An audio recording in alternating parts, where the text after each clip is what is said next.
তাহলে সাকিবিয়ান ভাইরা বোনেরা মিলে গেল আমার কথা, রাইট? কিছুদিন আগেই তোমাদেরকে বলছিলাম একটা ভিডিও বানিয়ে যে তুফান সিনেমায় মনে হচ্ছে সাকিব ভাইয়ার চরিত্রটি একটি গ্যাংস্টারের চরিত্র, ডন বা মাফিয়া এই জাতীয় চরিত্র, গ্যাংস্টার। তো আজকে পরিচালক রায়হান রফি তিনি কনফার্ম করে দিলেন সাকিব ভাইয়া তুফান সিনেমাতে একজন গ্যাংস্টারের চরিত্রেই অভিনয় করতে চলেছে। নমস্কার বন্ধুরা, আমি পৌশালী চলে এলাম আরো একটা নতুন ভিডিও নিয়ে। আমার শরীরটা অত্যন্ত খারাপ, কিন্তু তার মধ্যে রায়হান রফিজির একটি ইন্টারভিউ চলে এসছে এসকে ফিল্মসের তরফ থেকে, এবং সেখান থেকে আমরা তুফান বিষয়ক অনেকগুলো বিষয় জানতে পারলাম।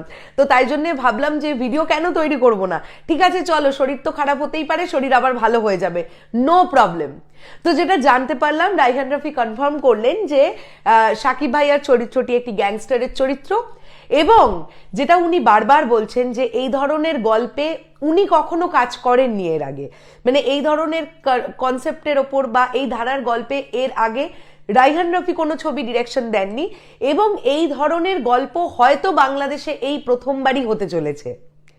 গ্যাংস্টার ড্রামা, এটা তো খুব সত্যি কথা। যদি কিছুদিন আগেই আমরা ফিরে যাই, আমাদের এপার বাংলায় চেঙ্গিজ বলে একটা সিনেমা এসেছিল জিদ্দার, যেখানে আমরা জিদ্দাকে গ্যাংস্টারের ক্যারেক্টার প্লে করতে দেখতে পেয়েছিলাম। এবং ইন্ডিয়াতে গ্যাংস্টার রিলেটেড গল্প অনেক হয়, কিন্তু মানে অনেক হয়। সেখান থেকে দাঁড়িয়ে সত্যি বলতে কি, বাংলাদেশে গ্যাংস্টার নিয়ে গল্প খুব একটা হয় বলে আমার জানা নেই, তোমরা আমাকে বলবে। তো এরকম একটা অবস্থায় সাকিব ভাইয়া গ্যাংস্টারের চরিত্রে যখন বড় পর্দায় আসবেন, তখন জাস্ট কি তৈরি হবে সিনেমা হলগুলোর মধ্যে, এটা ভাবতে পারছো তোমরা? এটা জাস্ট ভাবো। এবং এখান থেকে আমরা জানতে পেরেছি সাকিব ভাইয়াকে যে লুকে আমরা দেখতে পাবো, সেই লুকে দর্শক মহল কেন, সহ অভিনেতা অভিনেত্রীরাও ঘাবড়ে যাবে ওনাকে ওই লুকে দেখে। যেরকম ভাবে ওনার লুকটাকে সেট করা হয়েছে বা হচ্ছে, বা ডিরেক্টর রায়হান রফি যেভাবে ভেবেছেন যে ওনাকে যেভাবে অডিয়েন্সের সামনে উনি ফুটিয়ে তুলবেন, এই চরিত্রটা যেরকম লুক হবে, এবং একটা নয় দুটো লুকে দেখা যাবে সাকিব ভাইয়াকে এই ছবিতে, দুখানা লুকে দেখা যাবে, একটা নয় দুখানা লুক। প্রথম যেদিন আমাদের কাছে অ্যানাউন্সমেন্ট পোস্টারটা এলো, সেই দিন আমরা এই ছবিটা দেখেছিলাম, এবং এই ছবিটা দেখেই আমরা পাগল হয়ে গেছিলাম যে সাকিব ভাইয়াকে কি লাগছে দেখতে। এটা প্রত্যেকের মুখে একটা কথা ছিল যে এইরকম বেশে উনি যদি বড় পর্দায় আসেন, জাস্ট সব পাগলে যাবে।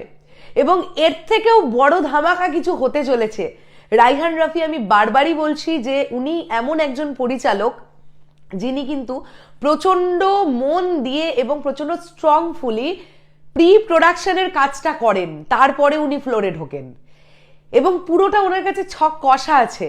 অলরেডি লুক ঠুক সব উনি জানেন, কিভাবে উনি সাকিব ভাইয়াকে আনবেন পর্দায়, কিভাবে আমরা দেখতে পাবো, কিভাবে পাগল হয়ে যাবে সাকিবিয়ানরা, সব আন্দাজ ওনার কাছে আছে। এবং সাকিবিয়ানরা জাস্ট এটুকু খেয়াল রাখো, এবং এইটুকু জাস্ট তোমরা মাথায় রাখো যে কুরবানি ঈদে যখন তুফান আসবে, তখন সব ঝড়ে উড়ে যাবে, জাস্ট আর কিছু থাকবে না। আমি এই ভিডিওটা রিলেটেড আরো কিছু ভিডিওস নিয়ে আসবো তুফান রিলেটেড, আজকে বেশ কয়েকটা কন্টেন্ট করব। আজকে এই ভিডিওটা এই পর্যন্তই থাক, কিছুক্ষণের মধ্যে আবার নতুন ভিডিও আনছি। তাহলে এখনের জন্য টাটা।